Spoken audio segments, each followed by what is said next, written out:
કેમ છો? જય શ્રી રામ. ચાલો રામનવમી વિશે એક વાક્ય બધાય બોલવાના છે. તૈયાર? ચાલો બોલો જય જીનેન્દ્રભાઈ. રામનવમી ભગવાન રામના જન્મની ખુશીમાં બનાવવામાં આવે છે. સરસ. રામનવમી ચૈત્ર સુદ ના દિવસે આવે છે. રામનવમી ચૈત્ર સુદ નોમના દિવસે આવે છે. સરસ. ભગવાન રામના પિતાનું નામ દશરથ હતું અને દશરથ. માતાનું નામ કૌશલ્યા હતું. સરસ. ભગવાન રામને 3 ભાઈ હતા, ભરત, લક્ષ્મણ અને શત્રુઘ્ન. સરસ.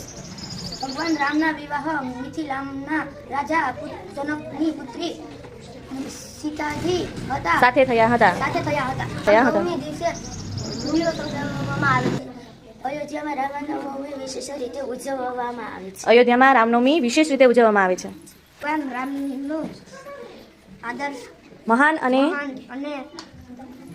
આદર્શ વ્યક્તિના રૂપમાં સન્માન કરવામાં આવે છે. સરસ. રાવણના અત્યાચારમાંથી મુક્તિ શ્રીરામ ભગવાનનો જન્મ થયો હતો. હનુમાનજી શ્રીરામના પરમ ભક્ત હતા. સરસ. ભગવાન રામને મર્યાદા પુરુષોત્તમ પણ કહેતા. ભારતમાં રામનવમી ખૂબ જ ધામધૂમથી ઉજવવામાં આવે છે. સરસ.